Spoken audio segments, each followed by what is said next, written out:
KSJE, Farmington, New Mexico. We interrupt our regularly scheduled program for this special presentation on KSJE, Farmington. Good afternoon, everyone. I'm Scott Michlin. We have a special program for you. We are calling this Clearing the Air Wrap-Up, Methane in New Mexico. As you may recall, KSJE has been providing broadcasting of the Clearing the Air special produced by KVOO, and we are doing a wrap-up program about that today with my guest on the program, the Deputy Director of KVOO, Liliana Castillo, who is joining us via Zoom this morning. Good morning, and thank you for being here. Appreciate you being on the call. Thank you. Thanks for having us. You bet. You bet. Great to have you with us. And then also joining us is Don Scriber, who is the moderator of that series and also a San Juan County resident and a rancher. Don, good afternoon to you. Good to have you on the program, too. Scott, big fan of your show. Glad to be here. Thank you. Thank you both. If we couldn't do it without either one of you today to kind of wrap up the special program that you've been doing. And Liliana, let me start with you about maybe explaining, if people are just joining us, the KVOO organization and a little bit about the three parts of this program that you've already aired with us over the past month and a half or so. Absolutely. Thank you.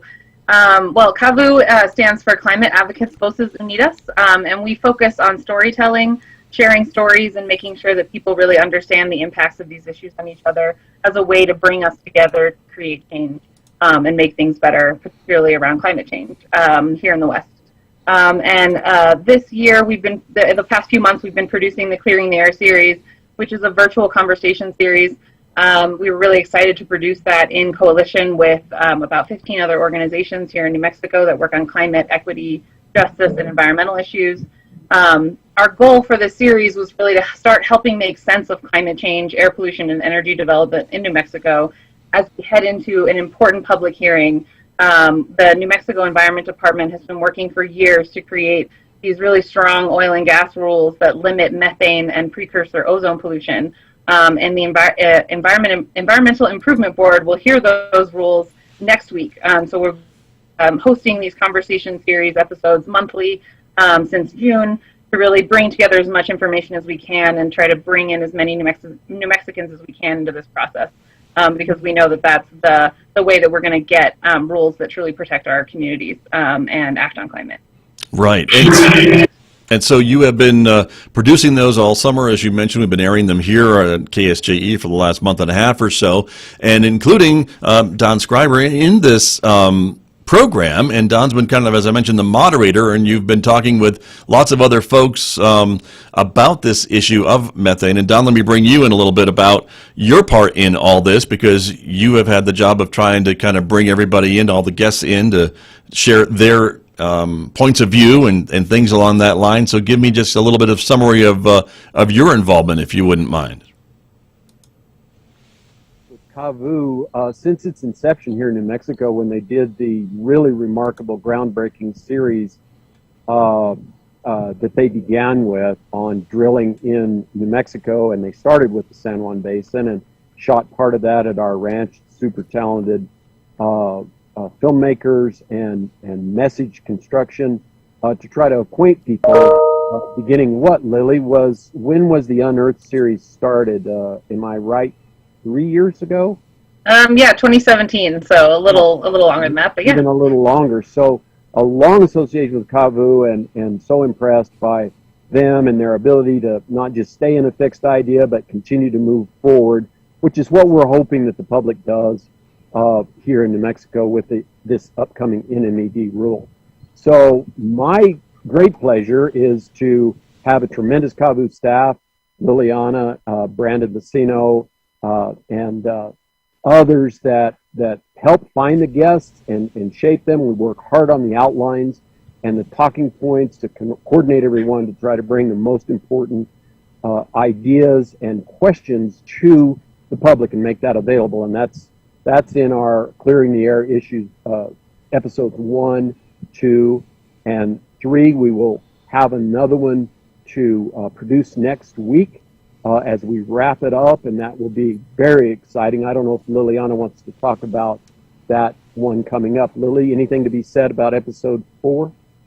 Yeah, we're really excited to we have an interview with Occidental Petroleum, which recently came to an agreement with community and environmental organizations on some really strong requirements in the draft rules proposed by NMED. So we're excited to invite Oxy in to do an interview and kind of talk to us about why they're supporting those rules, and how they came together with these community and environmental groups and really dug in and found common ground.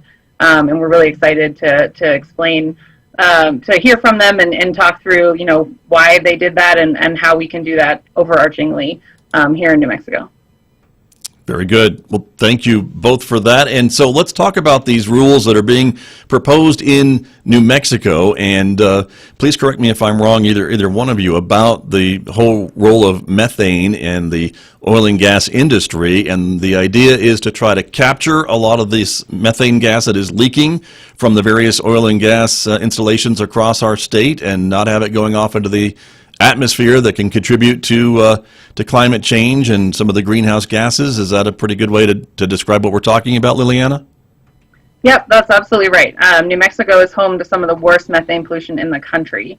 Right now, oil and gas operators release 1.1 million metric tons of methane through venting, flaring, and leaks. And so these rules are intended they work in concert with rules put on the books earlier this year with the Oil Conservation Division to mitigate, reduce this pollution. There's a few different ways that it can be done, but it's to cut this pollution and the impacts it's having both on our planet as it warms, as well as public health. Right. And Don Schreiber, you and I are sitting under the gigantic methane cloud that the Four Corners now is known for. And so a lot of folks feel that the industry has contributed to that cloud of methane that sits over the Four Corners. And I know you have other reasons to be involved, too, which are literally right outside your front and back door, I think, on your ranch there in northern New Mexico. Am I right? You are right, Scott. What I want to do is just stop here for a second and review how groundbreaking and important these rulemaking, both from the Energy Department, OCC, as Liliana referred to, and this upcoming rule at the New Mexico Environmental Department, or NMED, that is all a reaction to Governor Lujan Grisham's climate order 003, assigning and holding accountable the oil and gas industry for their major part in methane pollution here in New Mexico. That's never been done before. It's obviously a priority for this administration.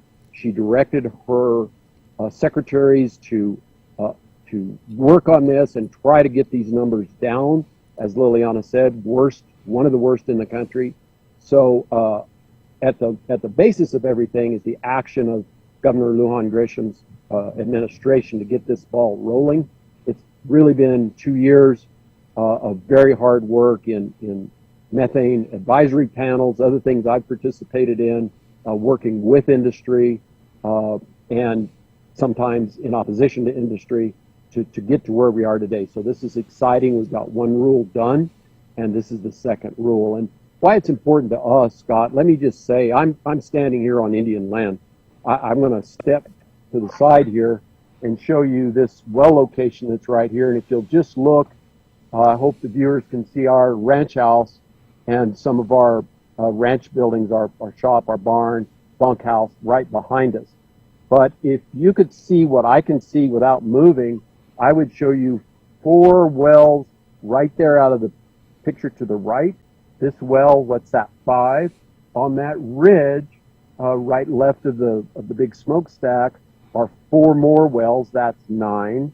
Then if I just turn here, within my sight, very close, a few hundred feet, are 4 more wells, and then 1 more past that. I think that's 13. Don't hold me to it, but that's all within, we're less than a quarter mile from my house right here. So standing on these Indian lands, every one of these wells is on Indian land. Federal surface, federal mineral, private surface, as we are here on my ranch, doesn't matter. We need to respect and consider the impacts on frontline communities. So few people have a chance to get up and talk about that. It's very difficult to be, say, at an OCC hearing or an NMED hearing. This one will be will be able to join virtually, but throughout history of New Mexico oil and gas, it's been very difficult for the community to participate. They can now.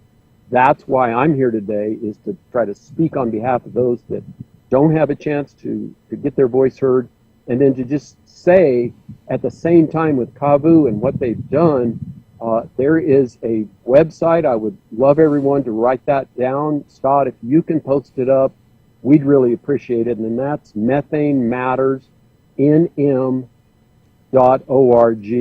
That website that KAVU curates there will have a link, the /Take Action link that takes you right to where you can sign up and register to speak, just as I'm speaking right now, to the decision makers, and watch what's happening in the EIB upcoming hearing that starts on the 20th of September. But there are other links, talking points, references at that Methane Matters NM.org.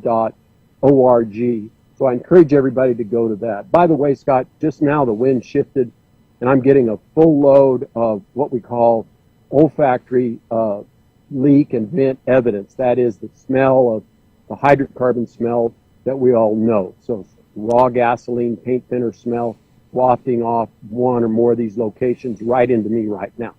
So that's what washes up on our doorstep. Industry can control that. It washes up in the faces of people that are close to the well. So, and that's every hiker, that's every hunter, everybody that we come in contact with out here, as well as people who live right there by the well. So that's why it's a critical issue. This is our big chance. I hope everyone will join me in speaking up.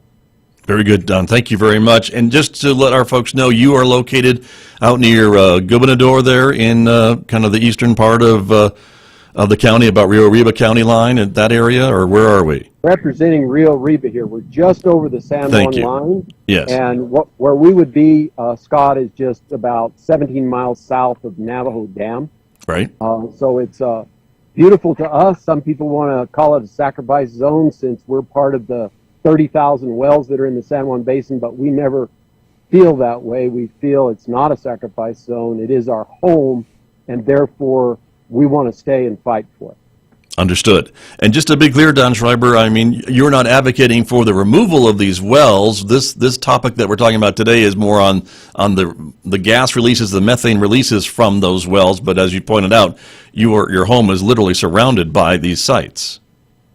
Well, Scott, if there were a unicorn switch that we could throw and suddenly everything was coming up daisies and we had no more climate catastrophe, I think that's a switch everyone would throw, but that's not the reality here. I grew up in Farmington. I was raised in the goldfish bowl of fossil fuels. I worked for that industry. My dad worked for it, and we're very much a part of it out here, dealing with the rancher oil company interface. These are realities we have to deal with. We can't just say we want it to all go away. That will not happen.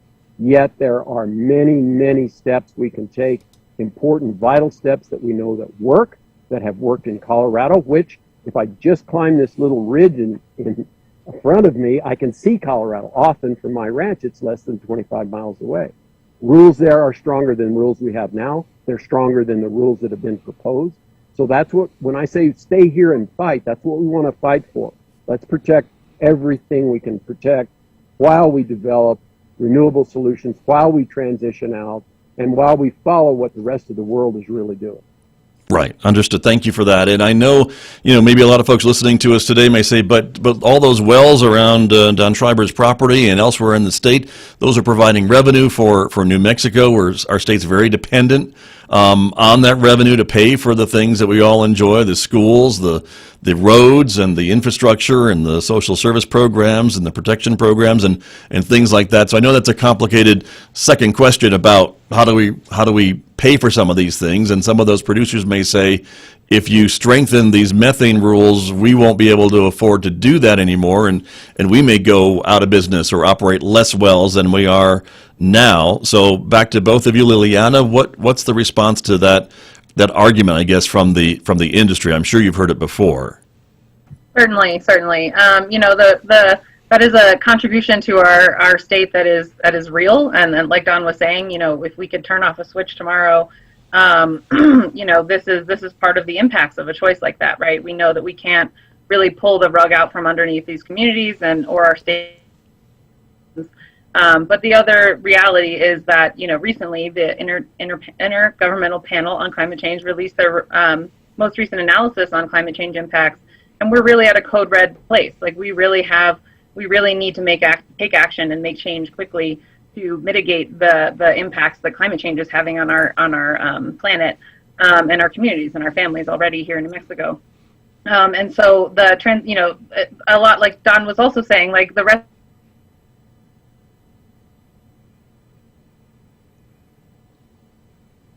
We have lost Liliana for the moment there with our feed, but let's see if Don Schreiber is still with us. Don, are you still with us on our Zoom call today? As well as our climate future. Oh, Liliana is back. Thank you, Liliana. That's okay. That is technology. That's what happens sometimes. But Don Schreiber, let me get your thoughts on this argument from the industry, maybe, that would say more regulation means more expenses for us and all these wells that we are using to provide all this revenue for the state of New Mexico, and it makes it more expensive for us to do our jobs. What's your answer to that? Well, other than the fact that that's always wrong, that regulation drives jobs. So someone puts on the mitigation equipment, someone comes out and checks. We provide great, generally higher paying jobs to do the controls, mitigations, to start fixing the problem than to continue to perpetuate the problem. So the friends I grew up with, now their kids, maybe even grandkids, that have these jobs have a big opportunity here. But let's not zero in on the oil and gas industry. Let's just say, what was the corporate response? What was the business or Chamber of Commerce response when they said, you got to quit clear cutting forests? The response was, we'll go out of business. Your kids won't get to go to school. We have to continue to clear cut. That's the way the equipment's made. That's the way we're doing it with our horses, or skip forward to leaded gasoline. If we can't make that, if we can't make DDT, if we have to put a seatbelt in our automobiles, all of that will kill the industry. You'll lose state revenues. Our kids won't have school funding. So that is a typical industry reaction. And what I like to think about is, growing up there, as I said, I think about the can-do communities of Farmington, Aztec, and Bloomfield, what they've done. They really built this field. That you look around Farmington, everywhere, small mom and pop, even now up to larger manufacturing facilities, all the highly skilled people that we have, maybe unemployed right now, that are uniquely qualified to implement these solutions. But the thing I think of is, back in my former career as a risk manager, so many things. Jerry Connolly and Quadco comes to mind. What a star for the Four Corners. Jerry inventing so many of the processes that we use today, and that's just repeated again and again. So regulation not only drives better jobs, it drives innovation. So industry says we can't afford it. Well, didn't we change after clear cutting? Didn't automobile retool after the seatbelt rule? Didn't we find something else besides DDT? Let's give ourselves a chance to innovate, not throw in the towel and say we're just a one-trick pony there. I don't believe that. I know people in San Juan County. I know those can-do communities, and I know they'll find the solution. Fair enough. I appreciate that. Thank you very much for that. And, of course, this statewide rule proposal would affect the gas fields here in the San Juan Basin, but also the activity going on in the Permian Basin as well, in the southeastern corner of the state. And there's a lot of activity going on there. And I know that's a concern for folks as well, right? That some of these responsible well sites, or sites that aren't being put in as well as they should be, or monitored as well as they should be. As Don mentioned, there are tens of thousands of locations here just in the San Juan Basin that we're trying to keep track of, and it's a big job, and maybe not one that's done all that well all the time. I think, Don Schreiber, you have experience, I think, on your property or near your property, don't you?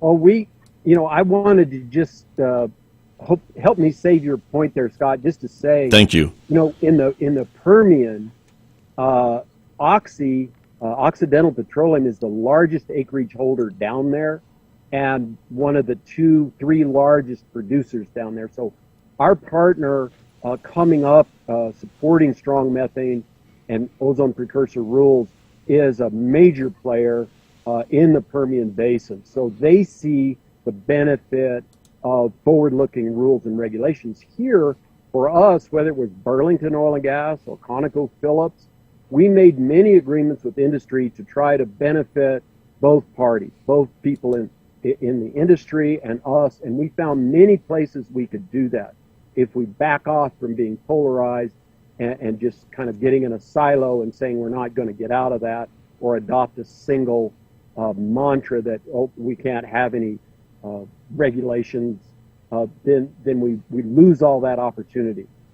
It's there, we can do it, I've done it, we're going to do it again in the Permian.